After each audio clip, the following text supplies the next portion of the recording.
here in Fort Worth, Texas with Kevin Jones to talk about the Jones family loft, their wonderful history, and how Kevin continues the legacy of his grandfather, Robert Bobby Jones. Well, thank you so much, Kevin, for Yes. inviting me here in Thank your you. wonderful place.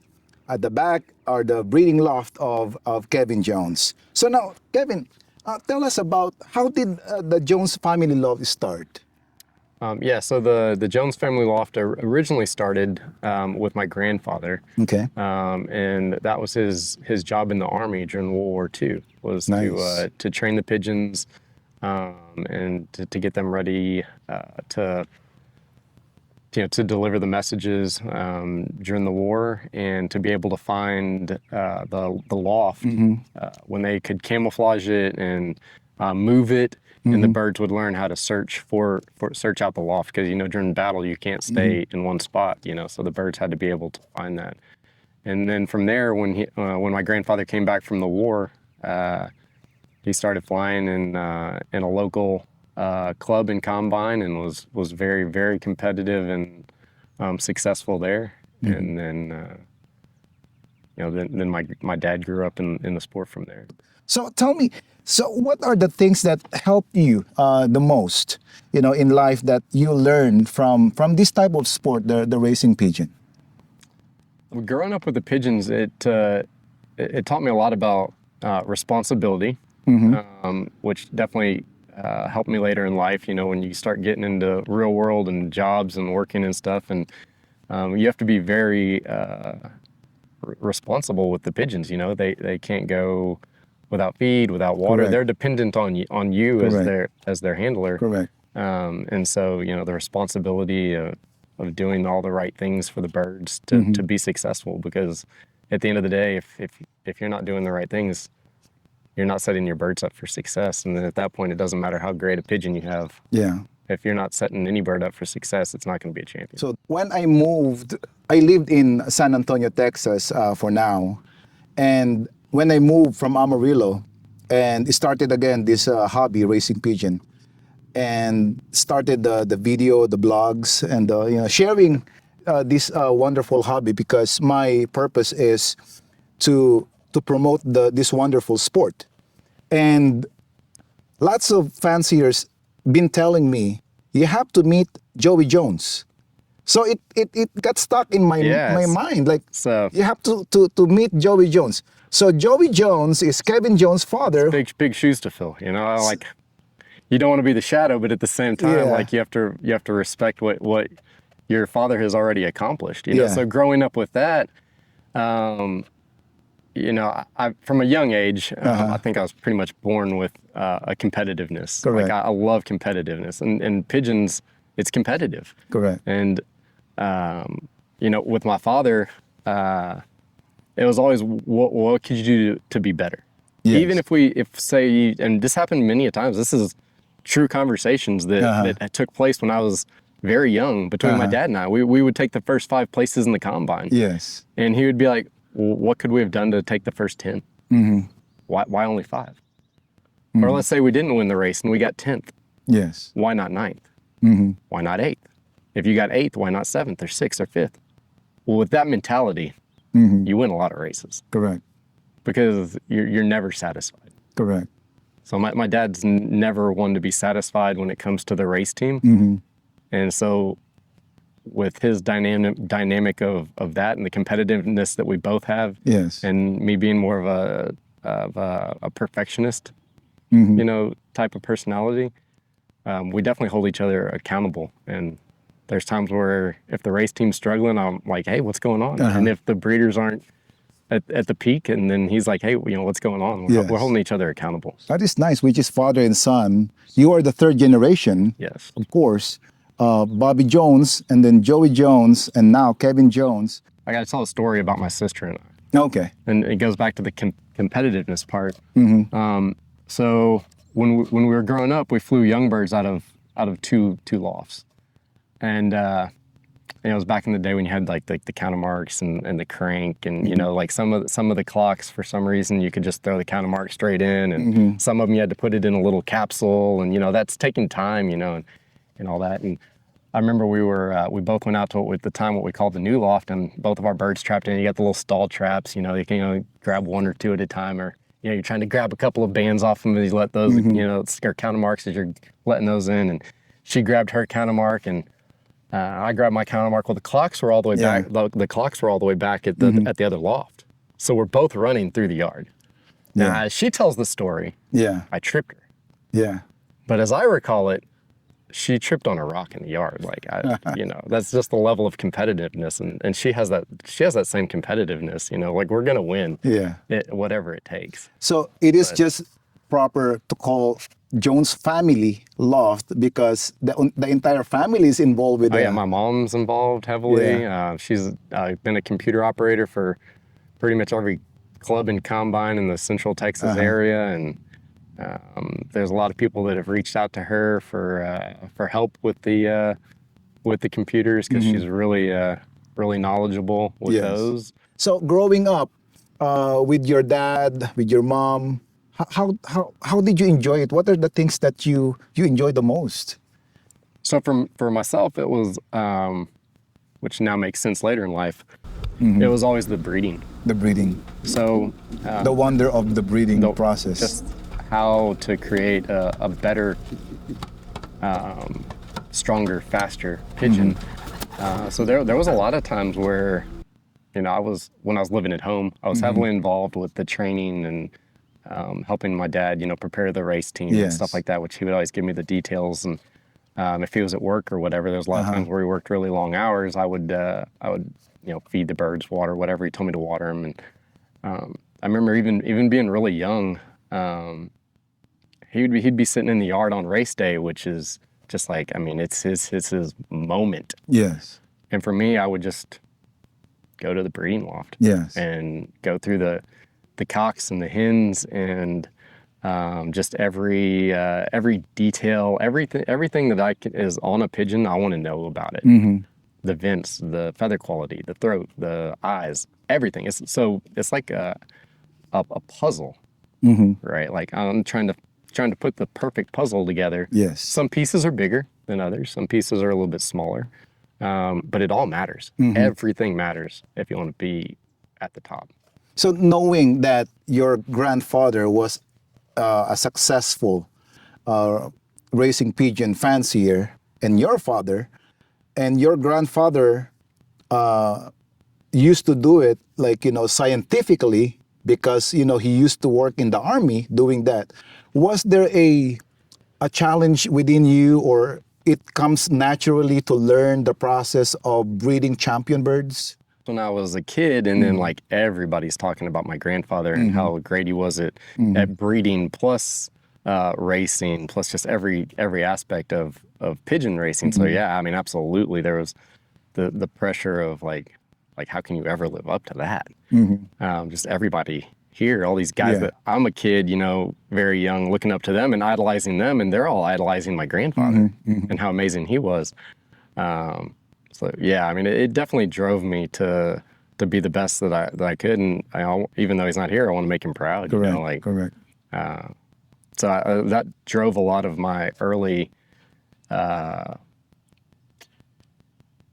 desire to get into the breeding. Aside from it's already in your blood, the pigeon bug. Yeah, absolutely. So I think I started my first breeding loft when I was maybe 6 years old. Okay. My dad gave me a little loft that had just 5 boxes in it and 5 cocks and 5 hens. And so I had to take the 5 cocks and 5 hens, and he gave me free range. Like I could mate them however I wanted. But I had to be able to explain to him, even at 6 or 7 years old, why I was mating them the way I mated them. And then from that point on, it always was follow, like I wanted to follow those 5 pair, how their babies performed and what did I do wrong? How did I not set them up for success? It's always on me. It's always on the fancier. Did you make all the right decisions? If you make all the right decisions and you put the pairs in the best situation just to be successful, you're going to be successful. All through those years, from personal experiences and studies, you managed to grab those knowledge how to breed champion birds, right? And your father, Joey Jones, even admitted to me when I had a conversation with him that you are better than him in when it comes with breeding champion birds. So what can you say about that? It's passion, Uh-huh. right? Like, this is what my passion is. Like, I remember probably not even being in high school yet, and I was already looking up, and we'll get into some of this later, but I was already looking up like articles on mitochondria Yes. and the power of the female genetic, and Correct. just a lot of research. Yeah, I mentioned about that your dad admitted that you are better than him when it comes with breeding because as father we want our kids to be better than us. right. Well, you're going to be more successful with what you're passionate about because Correct. you're going to put a lot more energy into it. You're going to do a lot more research. You're not going to get burnt out on it as easily. So for me to put a lot of energy and effort into breeding is fun. Correct. For my dad, it's the race team. Yes. And that's what matters to him. Yes. Like his passion is the race team. Correct. And before I think I pretty much, I'm not gonna say I just took it over because I mean he still has pairs at his house and he still breeds great pigeons. But he was breeding pigeons to get a race team. I'm breeding pigeons to help anyone and everyone be successful with the birds that, you know, I've got flying partners, one loft races, fraternities, combine races in multiple states, like one loft races all over the country, all over the world. Because now we're in Dubai and South Africa. Correct. We have a partner loft in South Africa. Yeah, that's the goal for me is to like how far can I spread? I believe he also mentioned that he's sending birds to Guadalajara, Mexico. Mexico, Canada, Dubai, South Africa. There's some others to come soon. We have some viewers or fanciers.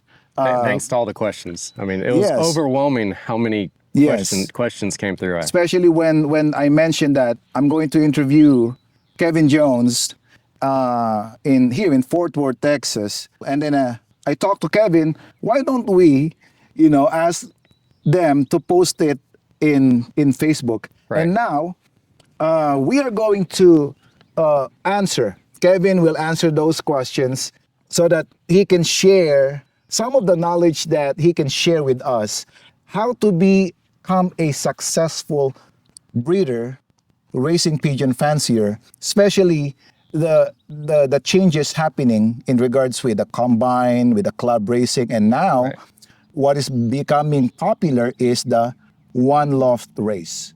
So now we have to, I'm going to read this question from, the first one is from Tyson Thao. So he said, when selecting breeders to pair, what traits or lineage factors do you prioritize most to consistently produce top-performing racing pigeons? And how do you measure success across generation? So for that question, I think that the answer is really in the question, and it's performance. Performance racing pigeons. So for me, that question is the more top quality foundation pigeons that you can put in one pedigree is going to give you the best chance for success. Correct. Right? So and I want it to be as close as possible. I think you and I were talking about this earlier. Very, very seldom do I ever look past the grandparents in a pedigree. It's got to be in the parents and in the grandparents. If there's not just stacks of wins and already produced, children already have produced, brothers and sisters are already producing, as many possible ways as you can possibly get the research, the data coming back from successful pigeons, the better your chances are. Like if it's just a one-hit wonder, one pigeon one time, and the family really hasn't produced a bunch other than that, your percentage is low. Correct. Even if, let's say, that bird won $100,000, $250,000. Correct. If the siblings and the parents, brothers and sisters and aunts and uncles, if the whole family's not doing it, yes, that bird got hot on one day, and awesome for that person. They got extremely lucky, which sometimes happens. Sometimes it's more than luck. Sometimes it is just right bird, right time, right place. But yeah, the more champions you can put into a pedigree, the better off you're going to be. And another one from Kan Nguyen, does pintail, tight vents, long keel, short keel, etc. really matter in pigeon racing, or is it just a fame of luck?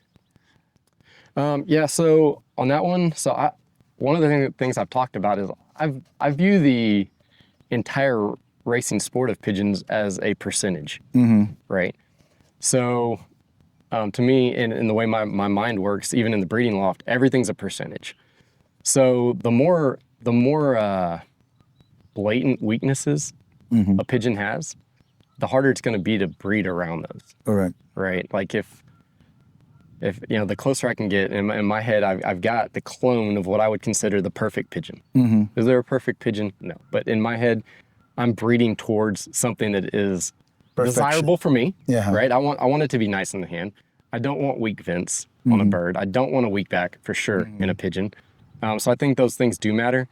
Now, are you going to come across the fancier that, is at your local club and you say, man, my best breeder ever was big as a goose and the tail went up in the air, right? Yeah, maybe, but I'm not going to breed for that because one person's opinion or one person is saying that was their best breeder, right? And here's another thing to remember. Whether that was a cock or a hen, and especially if that was a cock, there's another part of the equation. Correct. Especially if that big pigeon with the vents and all that and a bunch of defaults was a cock. Well, I want to know what hen it was mated to, because that hen is really special. Correct. That hen pulled a lot of weight to that cock did not have. Correct. So we have another question from our friend Travis Sattler. When trying to breed optional color racing pigeons, how do you breed performance into them? Is it something you can achieve in one generation? If not, how many generations does it take before seeing winners? Yeah, that's a good question. So with the color birds, like I said in the first part of the video, is they were a part of my 5 pair that I had. So I really had a love for the color birds. And then in the early 2000s to maybe 2013 or so, we had kind of gotten away from the color birds a little bit. We came into a really good pair of pigeons, which we'll talk about here in a minute. Their genetics had just taken over our loft, and everybody has limited space, so you have to make room. But my dad and I both agreed that we wanted to get back into the color birds, and a part of that was we both agreed that it had to be performance based. Correct. 100%. There was no deviation. We were both on the same path. It was going to be color based, performance based, and so a part of that is when we first started in 2014. In 2015, we came across our foundation hen. Okay. So a little bit of luck, but great timing, great acquisition for us. And her name is Ricky, and she's produced 3 first ace pigeons with 3 different cocks, right? We sold a daughter of hers to a guy up in the Northeast, and that bird has produced over 25,000 in fertility winnings for him. Plus the ace pigeons she's produced for us, other top placing birds that she's produced for us. She's probably over 50,000 in winnings. But a big part, what we noticed when we get to the next generation, is her main mate was a blue checker. Okay. And so I know that you love the blue bar grizzles, which is why I don't consider myself a color expert at all. I'm sure there's people out there that completely understand all of this, but I've got her main mate is a checker cock.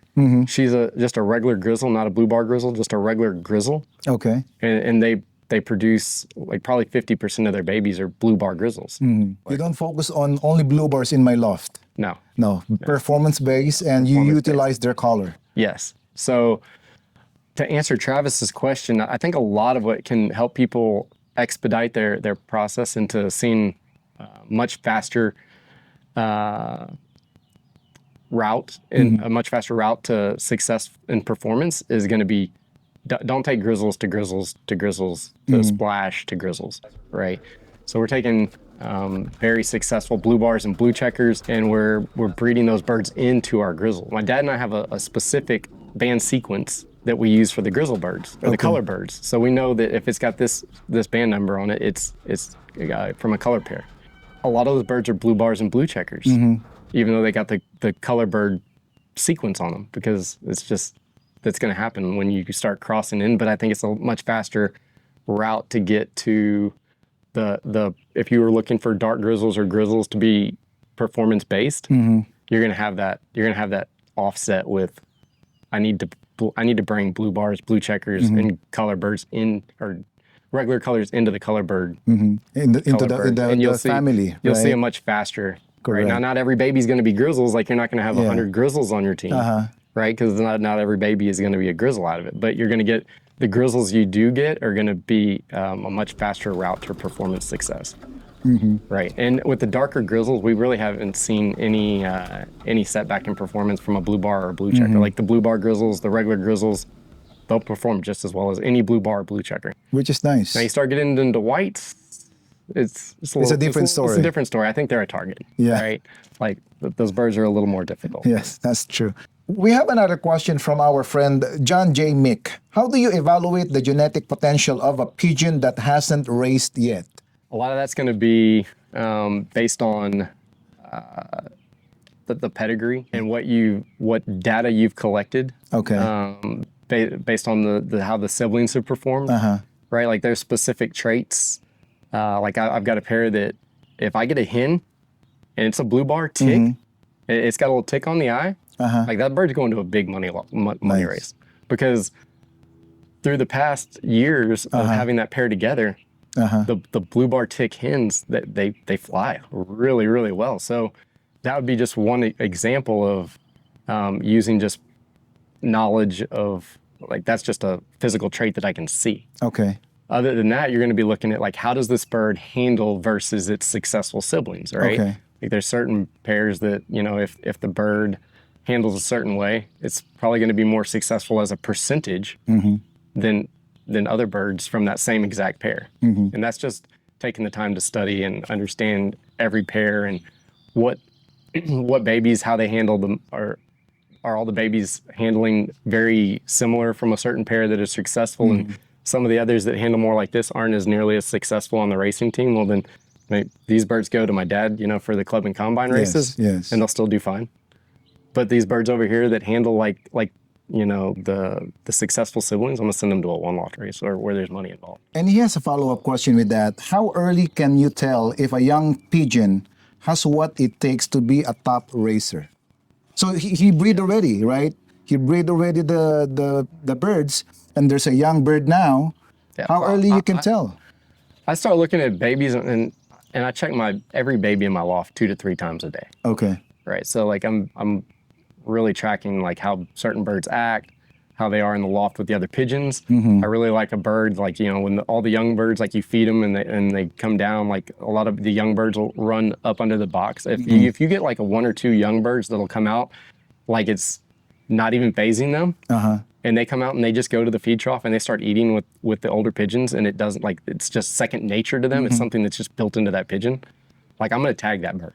I've got a loft that I call my development section, and it's basically part of my process, which I call the first 45. Okay. Right. And that's basically, if I'm sending a bird to a one-loft race, I've got 45 days to do all that I can do. To evaluate them and Evaluate and whatnot. anything that I want to do to that pigeon. I've only got 45 days. After that, it's out of my hands.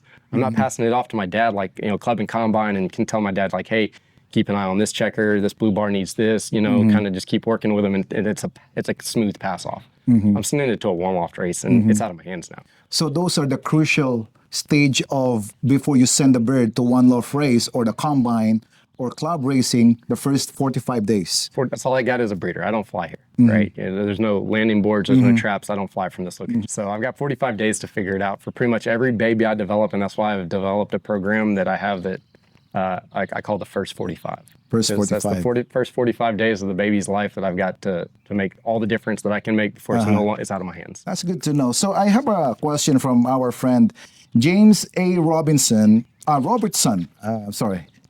What do you consider an adequate number of youngsters tested before one can determine the quality of the breeder, 6 to 10? The amount of babies that my dad and I always used is, we want to get at least 8. Okay. Right. It's 2 years in the breeding loft, and we're pretty much going to get 4 babies a year out of experimental pairs, right? Because at some point I'm probably going to use them for a round as a pumper.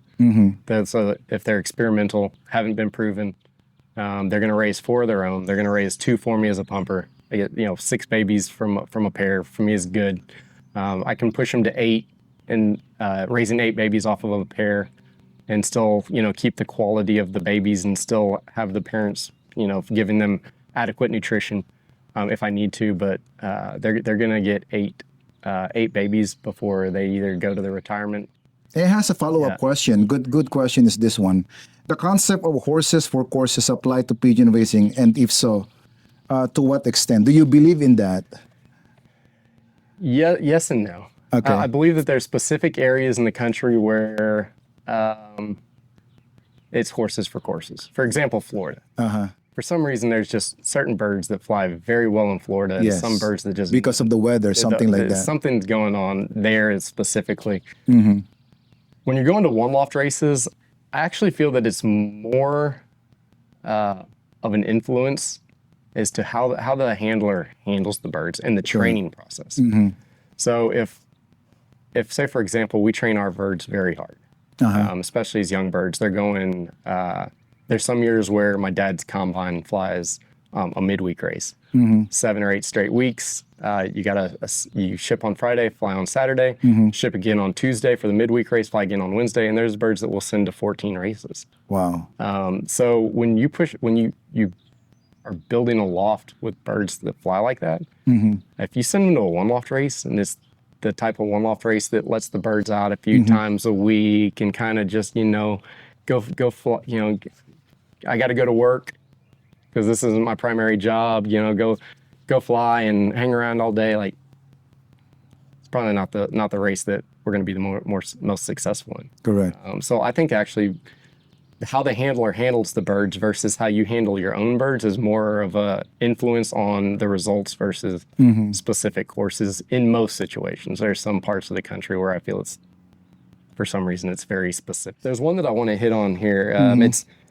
Do you have any modern tools like genetic testing, data tracking, or software to inform breeding choices? So I want to break that question down into two questions. Yes, software. We use Pigeon DB. Okay. Love Pigeon DB. It's very simple to use. We've been using it for probably the last 12, 15 years or so, long time. And my breeding book, which we'll go over my breeding book here in a minute. To track the record. Exactly. So I mean, it's not a knock on anybody, but I mean, I've been in guys' lofts and they're like writing the baby's band numbers on nest fronts and like on pieces of paper, and then there's paper all over their loft, and it's unorganized. For somebody like me, it drives me crazy. I couldn't do it like that, but I'll show you the best way that I found over the years, and I've refined it numerous times to get it to what I think is just a very streamlined process, easy to track, easy to know where your pairs are.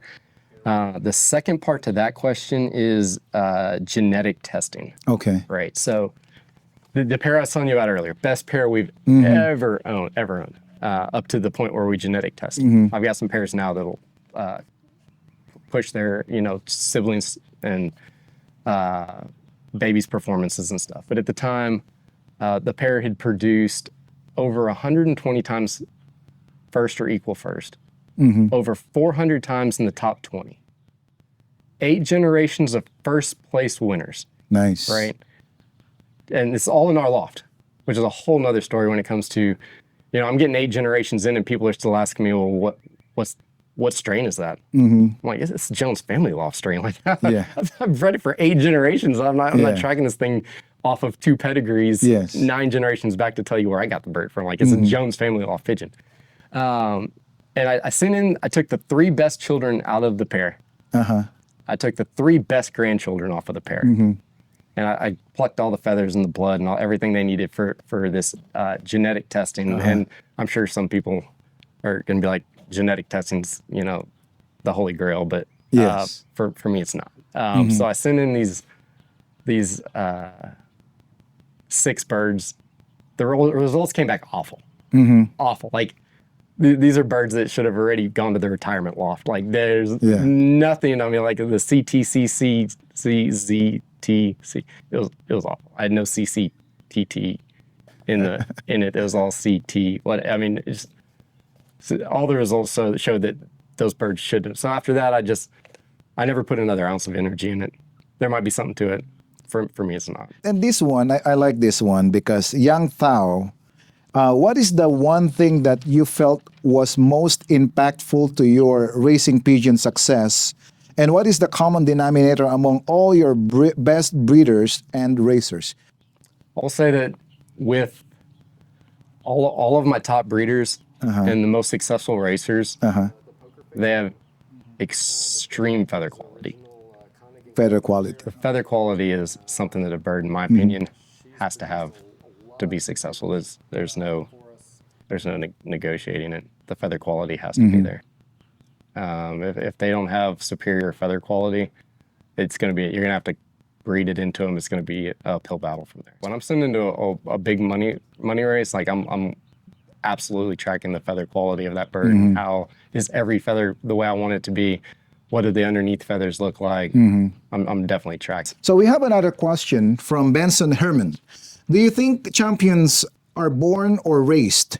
How do you prepare your breeders for breeding season? Health, genetics, pedigree, physical traits. How would you list this from most to the least important for breeding and why? Yeah. So the first question, I think it's both. Okay. Right. So if a champion is born and it's not raised properly through what I just talked about with the first 45-day process, Yes. you just wasted your champion. Correct. It doesn't And I matter think how that- I expensive think the bird. It doesn't matter. I think that happens a absolute lot. I think that because you can have a champion that's born, and if you're not properly taking care of that bird every single day for 45 days, like look at our own kids. We have 18 years to work with them. I've got 45 days. So everything I put into my kids in 18 years, I'm trying to accomplish, structure-wise, growth-wise. I'm not talking about, the schooling and all that stuff, but as structure-wise, Correct. vitamins, minerals, nutrition, I've got 45 days to do it. So if you've got a champion that's born and you don't have the proper steps in place for the first 45 days of that bird's life, you just wasted your champion. Okay. And the less someone has a process or is less particular with their first 45 days, whatever, it doesn't matter. Every bird has the first 45 days of its life. A lot of champions can get wasted by the way somebody raises or produces, develops. So how do you prepare the breeders then? Part of his question. Yeah. So when I'm preparing the breeders, this is one of those where it's actually very difficult to answer the question. Correct. Right. Like everything I'm doing in the loft is based off of feel, and I'm making tweaks off of that. Okay. Right. So when I pair my birds up, Okay. I'm wanting my hens to feel like they're ready to go to a 500. Like I want my breeding hens to be blown a little bit, just feel like they're very buoyant. The feathers are all, very nice, but they're buoyant, right? I don't mind a little extra weight on my cocks, right? Okay. They're going to run that off. Yeah. Yeah. I don't want them heavier fat or anything by any means, but a little extra weight on the cocks are fine. But the hens, I want them feeling like they are in prime shape. I want my breeding hens to feel like that. Very buoyant, very full-bodied, but buoyant pair up. And I'm tracking them for months ahead of time and making tweaks to the feed or tweaks to the nutrition to get to that path. The nutrition that they need. For that day that I'm going to mate them up. And we have a question with Ryan Alexander. If you were to start all over again, how would your plan be? With club racing on the decline, would one loft race be the main factor you would consider in your plan? Lastly, would you focus on old bird or young bird racing, one to the exclusion of the other? So for me personally, it's going to be 300 and 400 mile young bird racing. Okay. It's always been, I think it's the most challenging to get a young bird ready for that point. Like you can take a widowhood bird that's 3 or 4 years old and they've gone down the road and they've got it and they've got time to develop and they're ready for the 400 and 500 miles, which it's also a personal preference, right? Correct. Like if you love old birds, love it. Yes. do it. For me, and my dad is that perfect example. He loves his old bird team. And don't get me wrong, when his old bird team, the widowhood team, is really clicking, I love going in there and Yeah. they're all in their boxes and it's all spot on and everything's immaculate for that old bird race season. But my love has always been the young birds and the challenge of getting a bird that young ready to fly 300 and 400 miles. And that's where the one loft races are going as well. So it's kind of twofold. Like I've always loved that. It's always been, so if I had to start over, I would basically still have the same focus that I've really been dialed in on the last few years. That is the one of the important thing that your dad mastered the combine, he mastered the club racing, you know. But like I have to remind him, every year's a new year.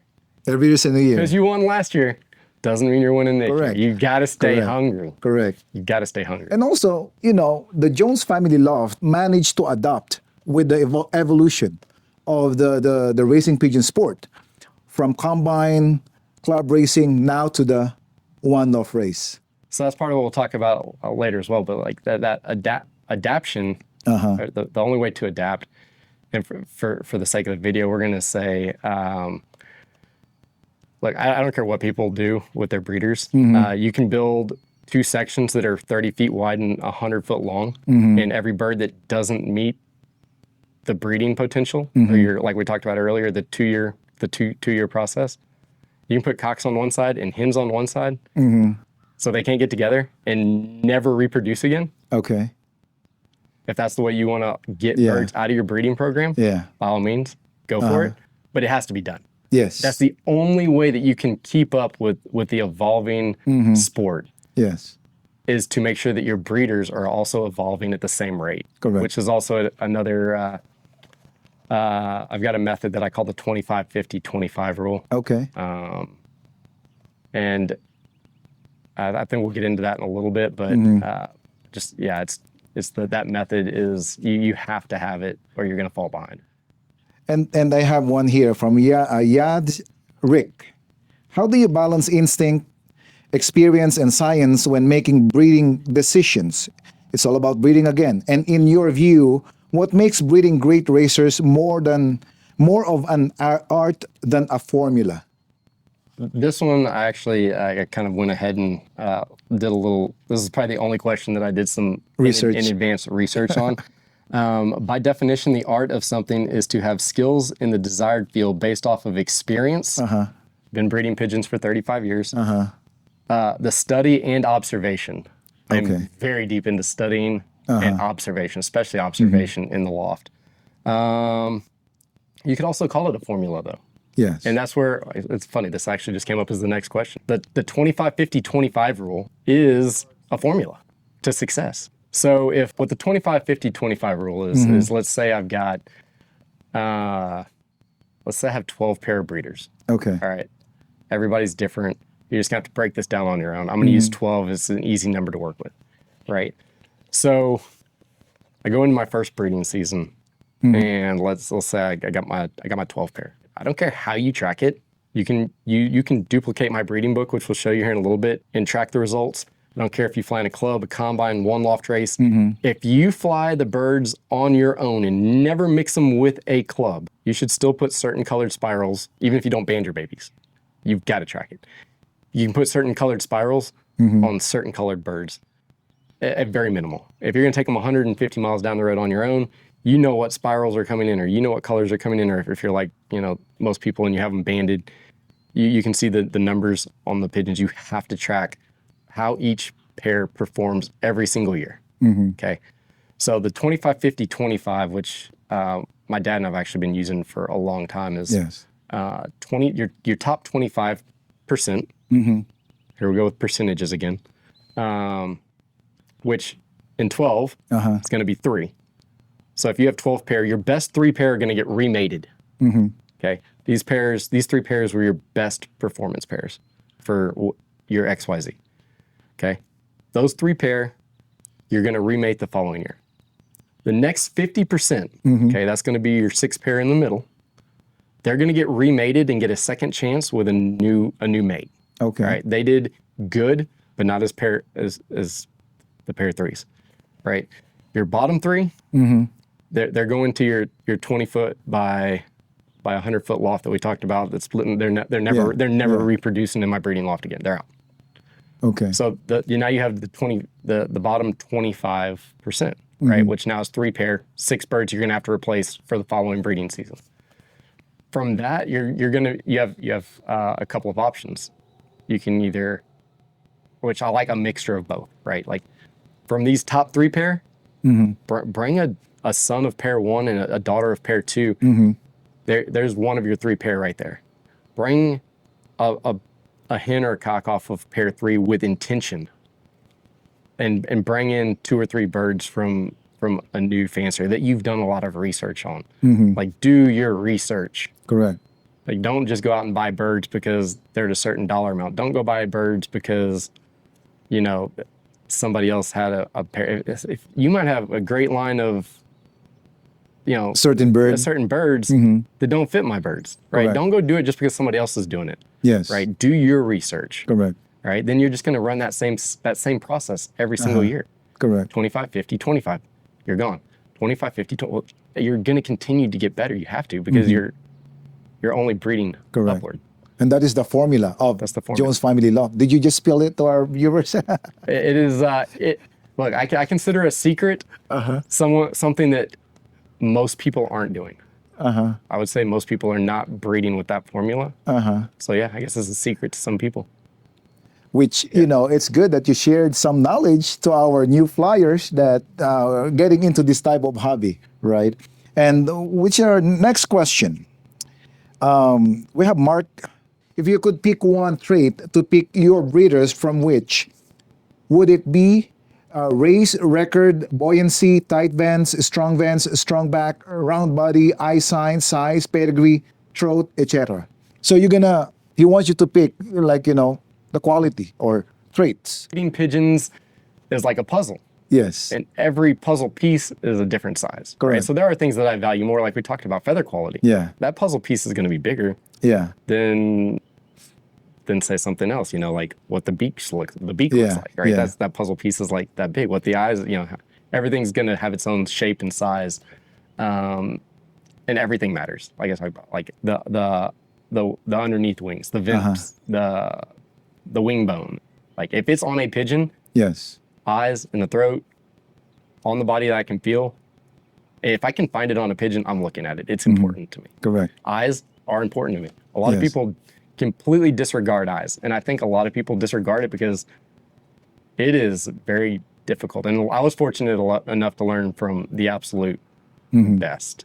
My dad really, really understands eye sign. But there's a part of the eye that we're tracking right now. And like with all these losses, whatever it's to with cell phone towers or whatever is going on, that the losses are higher.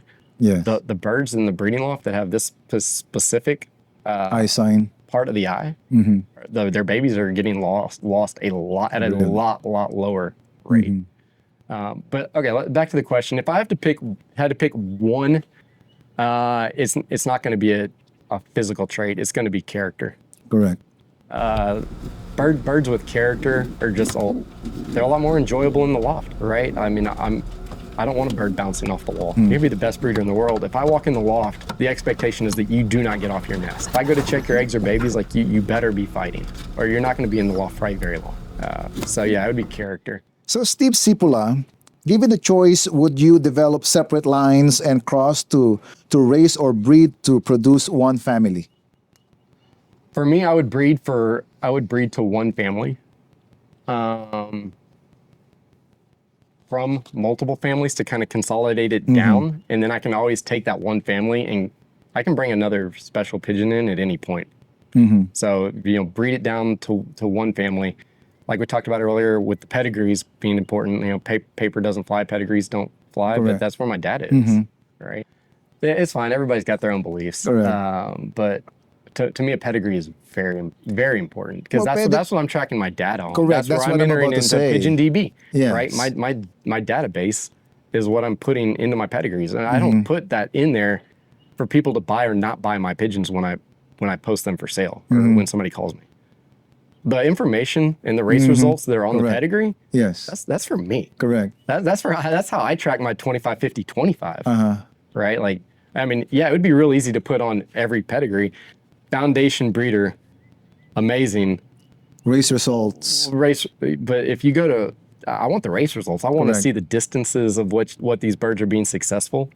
And then I know, like, okay, well, if this pair is just dominant at 200 miles, well, I need to go find the pair that's dominant at 400 and then start taking children off of them and Yes. and tinkering with that. But just to make Right. it clear, okay, we are not against the saying that pedigree doesn't fly. Right. But to the extent some breeders they accept that because they want the result. But the problem is, how can you trace the result without a pedigree? So that answered the question. Right. So we have a friend, Kevin McGrew. He's from Texas. Yeah. Okay. Known Kevin for a long. Yeah, he's long a time. good Great- he's a good great friend person. of mine. So Yeah. he has a question: what amount of lofts and birds is a good measurement of a winning pigeon? I think we talked about this when we were both inside there off camera. A club that has less than 5 lofts, shipping with less than 100 birds, or a club that has 20 to 30 lofts with 700 to 1200 birds. You're always going to want to fly against the most competition at the highest level that you can fly against. Correct. It's only going to make you better. But at the same time, you can only fly against what you have in front of you. Right now, if let's say somebody's in a club that has less than 5 members and they're flying against less than 100 pigeons, can you? I'm not going to knock that person. Like they can only look. I want to win. It doesn't matter what the cost is, right? Like you still want to win, but are there other ways? Can you join a combine? Can you get your birds to a friend that's flying against 2,000 birds a week? Can you get more into the one loft racing? Can you enter fraternities? There's other ways to prove your birds, but it's still a good starting point because even if you're flying in a smaller competition, you're still competing against yourself. Correct. All of your 12 breeders, like we talked about earlier, however many you have, break it down into 25, 50, 25 as a percentage. Your 12 breeders are still competing against yourself, against themselves in your own loft. So you still, and this goes for people that aren't winning, people that are struggling to win. Let's say you fly in a club with 100 guys and 2,000 birds a week, and you're just struggling to win. Break it back down to 25, 50, 25. And as long as you're doing the right things on the handling side, your results have to improve. Your birds are competing to each other also. Right, they have to. Look, one of the most successful one-loft guys 5-10 years ago wasn't flying in a club. He took his own pigeons and he trained them himself. He flew them at the 100, the 150, the 2, the 250, just like he was running his own one-loft race. Never entered a club race or a combine race for years and was very successful in one-loft racing. Another thing, too, with that question is, so a few years ago, and our club's not massive, right? Like, you know the area that my dad flies in. Correct. But the combine was that year. They flew with San Antonio and they were flying, 1,200 birds combined. And we had nest mates out of Gladiator and KJ's Girl. Okay. Right. And they finished first and third champion birds overall for the entire combine. First and third champion birds are from their nest mates from Gladiator and KJ's Girl. So their results are first and third ace pigeon from 1,200 birds. But if they only were in the club, they would have been first and second from like 200 birds. Does that make those birds any less valuable? Yeah. I mean, That makes sense. So you can only beat what's in front of you. correct. Now, Ben Curtis, how important is saturation in reference to your gene pool? Many very good birds are lost forever because they were successful flyers and were flown to death with never a chance to contribute to your gene pool. Yeah, no, there's been a lot of good birds that have been lost because it's a fine line, though. Right? You want to get every race result out of that pigeon you possibly can. Let's take, for example, a bird that a couple of years ago was probably the best racer one of the best racers my dad and I have ever had. It ended up third national ace pigeon for middle distance, and it was third Hall of Fame ace pigeon. So two completely different categories in the nation. It finished third in both categories. Let me tell you, we were on the phone numerous times a day. Every single day during that old bird season, once the old bird season really started rolling, talking specifically about that pigeon. How far are we going to push him? What's the next move? How are we setting him up? How does he look in the loft? I'm up here. My dad's 4 hours away. But that's one of those examples of like, man, do we push him again? And then I'm tracking. I'm in the national database every single day, tracking his results, trying to find the other results. Which at first I thought he had won first national ace pigeon. I didn't know you had all the way till like February to input your. So he's at first all the way, and then like 2 days before he drops to third, which is fine. I mean, third is still a phenomenal accomplishment. It was by collateral. So that's answer the question why your dad likes the old bird. Yeah, no, it's very tough to know. You just have to track that specific pigeon. And don't get me wrong, there's a lot of other pigeons we talk about when any race season's going on, to not push a bird too far, to make sure that we're getting everything out of the birds. But that was a very specific example where it was like, how did he eat this morning? Correct. How is he reacting to his hen when you put him in the? I mean, that bird was a special pigeon, and he's been a phenomenal breeder for us. And that's a bird that we finally, after that race season was over, it's like that's it. That's it. So this one is this one is good from Trevor Baca.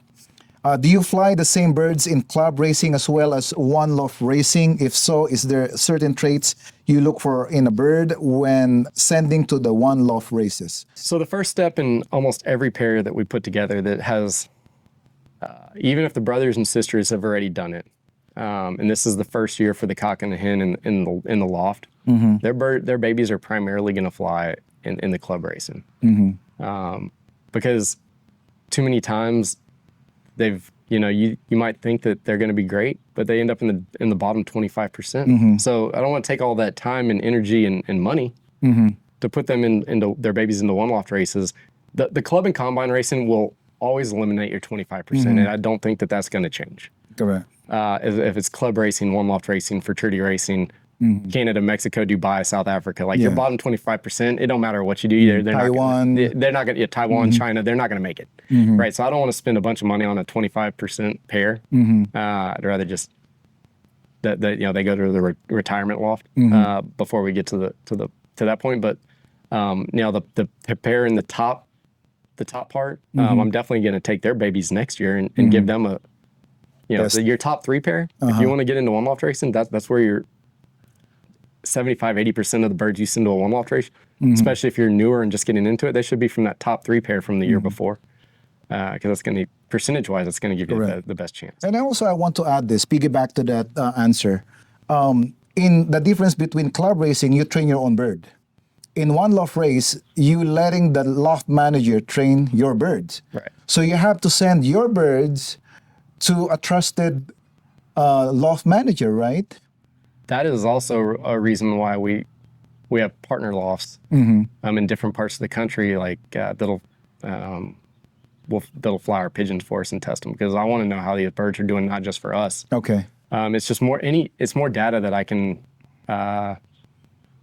bring in without putting a big amount of money into it, right? Like if I can find if they can fly in Carolina or New Jersey or Kentucky or California, Texas, several lofts in Texas will fly our birds for us, and everybody's gonna have a different management style, right? So if I have a pair that can fly in California and Carolina in a loft in Texas, and their children are, these two are really, really successful children, and this one's doing fairly well, well, that's a good start that they can adapt to different management styles. So now if I send any of those babies out of that pair to a one loft race, well, I have a lot more margin for error with how that handler is going to handle the birds. Correct. Because if that, somebody like I was talking about earlier, somebody might train every day and somebody might train once a week. Well, now if I got a bird that's under different management styles and they can adapt to that, Correct. That's a more versatile pair of pigeons. So it's important, do your research. Absolutely. We have a friend from Colorado, all the way from Colorado, Enrique Parra. Kevin, there are lots of successful racing pigeon fanciers and breeders in the world like you. So here in the U.S., what set you apart from other successful breeders or fanciers who are also, selling pigeons? Right. And that's a good question. That's a very good question. What would set us apart, I think, is my dad and I's process, Uh-huh. the systems and processes, but our process. Okay, so if I'm breeding a specific mating, let's just say, for example, I'm breeding Dropa's pick to bombshell. It's a half brother sister mating. Okay. Like more times than not, like, I'm not breeding those birds to fly 'em. I'm either gonna retain one of them, or they're probably gonna get sold. So when I'm going through birds like that, where I'm like, these birds are probably gonna just go to my dad's development loft and develop out. They're gonna go through a process in the first 30 to 45 days, right? If they don't make the cut, they're gonna go on my dad's race team. Okay. So in that point, like, I've got to be proud of what I'm going to sell, right? That's part of the reason why I don't want to bring a bird in, even if it's a top pigeon with a bunch of physical flaws, because now I have to breed around all that to what is going to be acceptable for myself to be happy with that I'm gonna send out to somebody else. So after that step, we're going to go through those birds that are in that development section that are going to get sold probably in November or December. I don't really like selling birds as young birds because a lot changes. Correct. And I want to guarantee what I'm selling out is top quality pigeon. So again, in the middle of summer, my dad, I'll go down to my dad's house. I go down there pretty much on average, probably once a month. Like I'm down there quite a bit going through the birds. The middle of summer, when the temperature gets over 100 in Texas, and this will probably work for like the southern states where you get that kind of extreme heat, Florida, Arizona, and stuff. The birds that aren't physically strong enough, they start like drooping their wings just a little bit. Yeah. Right.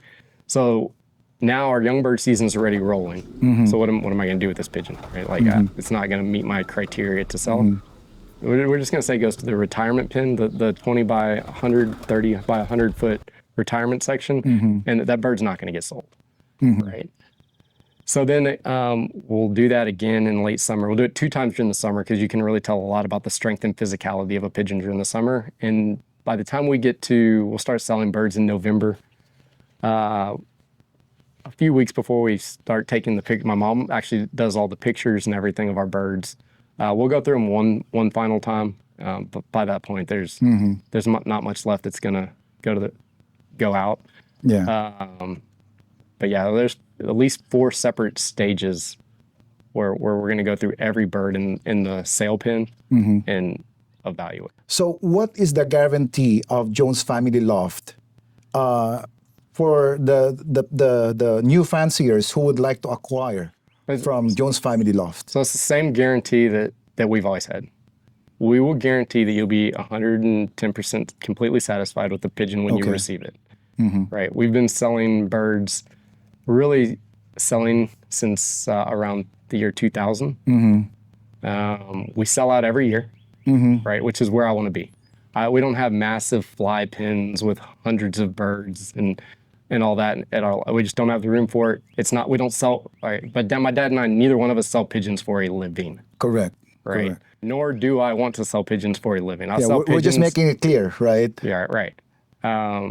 I sell pigeons because I enjoy meeting new people. Every year I meet new people that if I hadn't posted a bird on Best Pigeon or an auction site or anything like that, I never would have met the person. And some of my best friends in the pigeon sport, are people that I've met that have maybe only acquired 1 pigeon from me, but then they became a great friend. I have people that buy 5 birds every single year, and they're using the 25, 50, 25 rule, and their 25 out is they're using my birds to replace that. And that's what I love about this sport. You meet new people. Right. You know, your network grows. You have friends from Taiwan, Dubai and Mexico, I believe.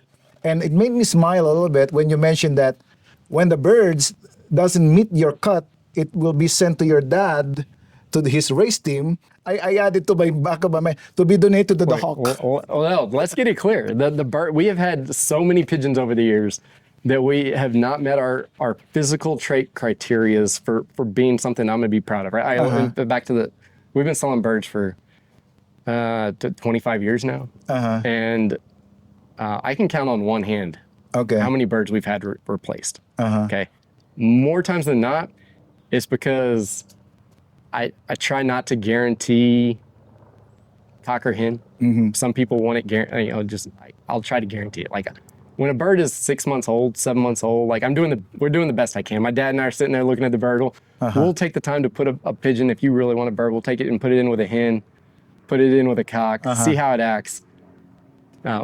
Flip it over, look at the toes, any way that you can think of. All the attributes. Right. And so like that's been our most returned pigeon, right? Is just, my dad says that's definitely a cock. I think it's definitely a cock. We're like, we agree it's a cock. Hey, Mr. Customer, like we're confident this bird's a cock. It gets there and it's a hen. So the number one guarantee. We'll replace it. We'll replace it. Quality. Yeah, that's the number one guarantee. Quality. I mean, I can't think of off the top of my head replacing a pigeon because of quality. So you're not gonna sell pigeons that did not meet the cut, correct? 100%. Four cuts. Four They had to go cuts. through 4 cuts. 4 cuts. That's the number one guarantee. Right. Okay, we don't call cull birds. Okay, we call them donation to the hawk birds. Well, they go to the your 30 by 100. Yes, They're not in anybody's breeding program. That's the most important part. You know, I lost several birds from the hawk also before. Yeah.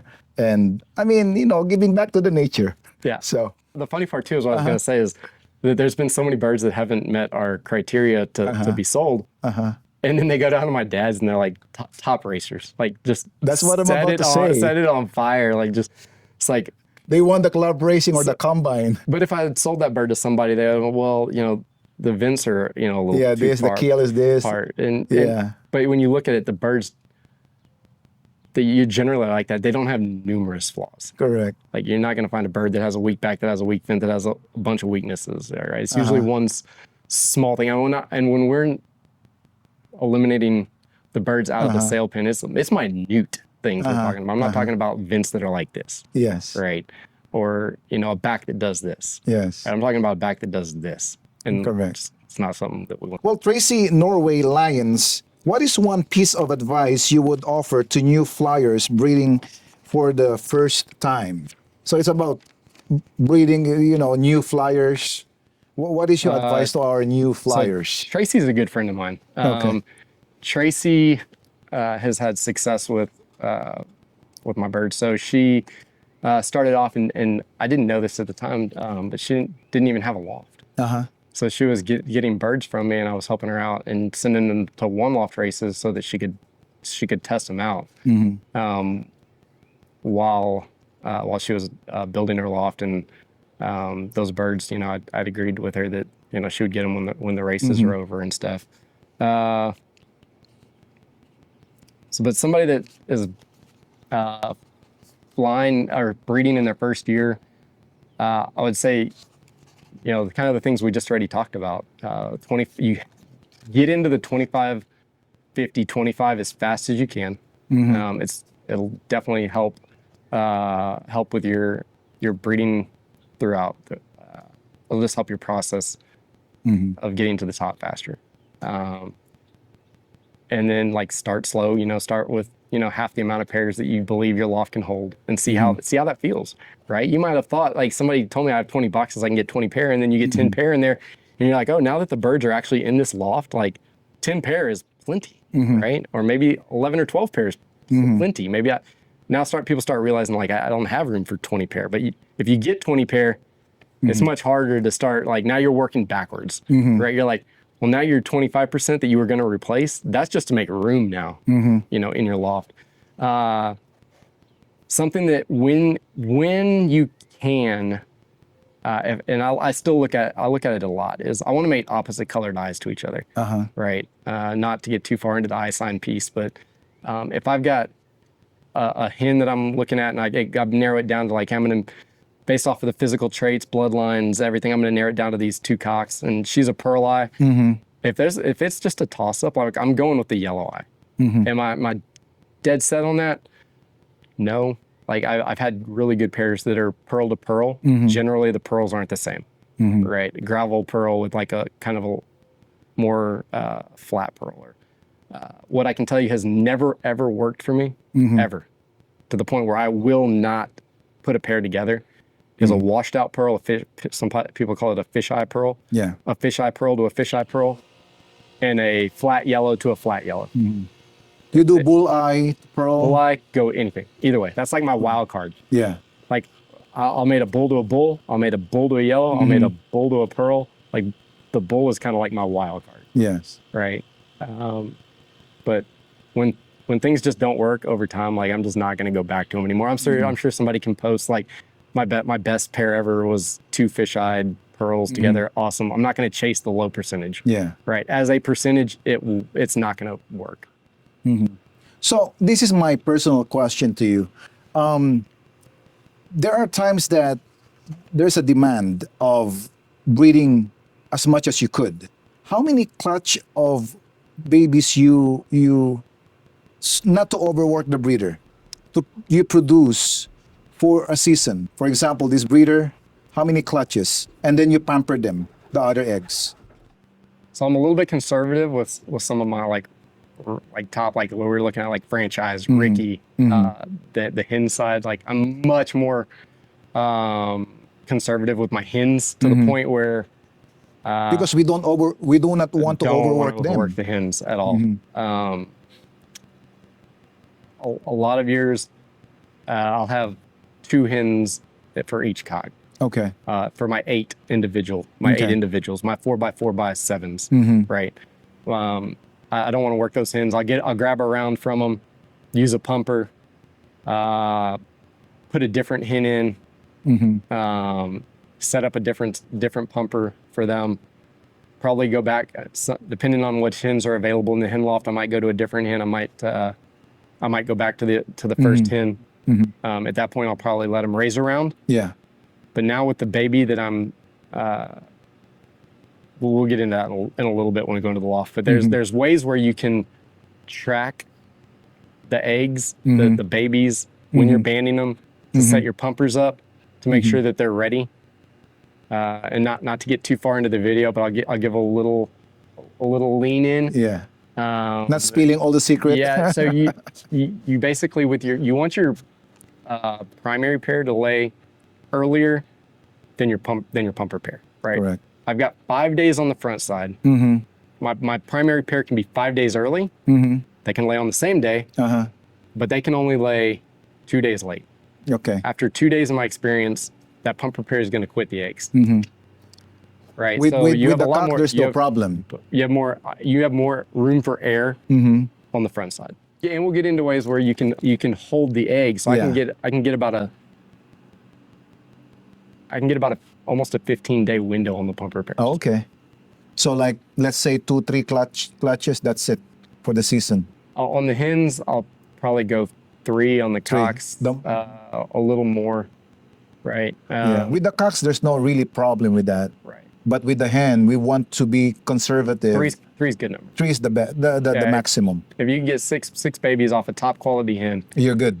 I'm good. Yeah. And I don't want to be raising 20 birds off of a hen. So now we have 3 questions that are the same from Casey Nicolau from Austin, Scott Davis, and Vincent Giudato from San Antonio, Texas.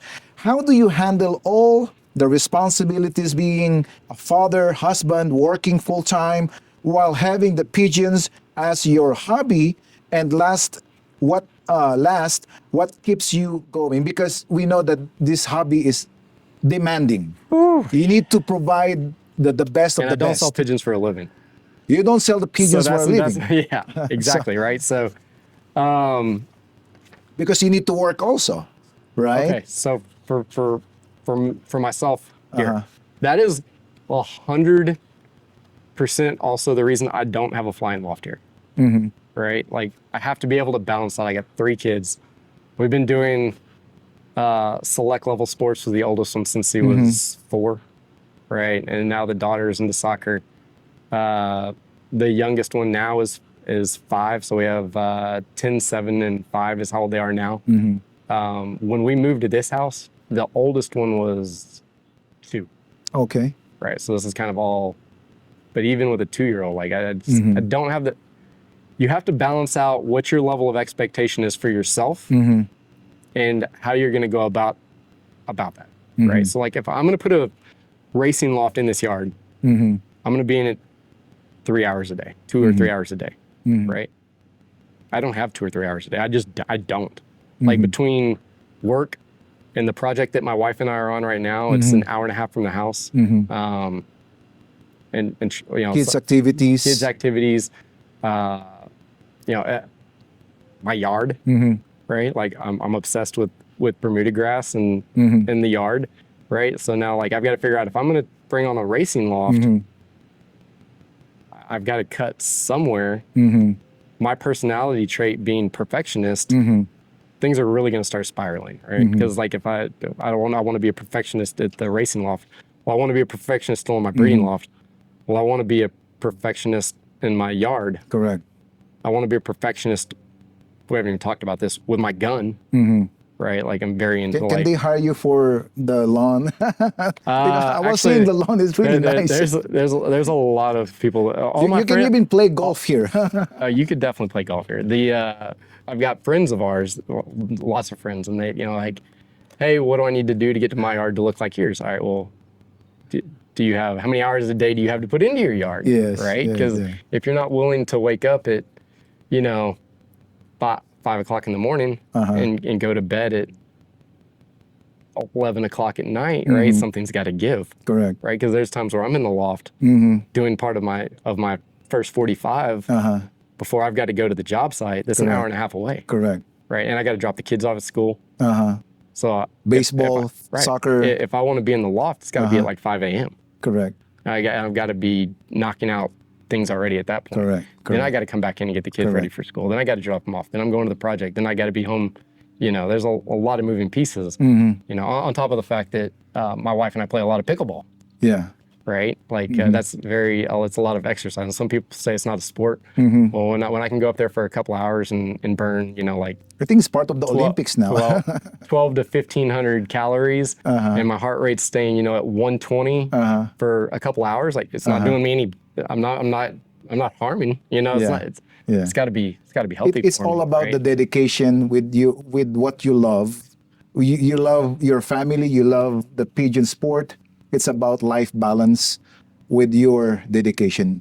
And part of this interview, Kevin Jones will show us his breeding loft here in Fort Worth, Texas. Well, thank you so much, Kevin, for this wonderful interview. Yeah. And we are going to have a breeder loft tour with Kevin Jones.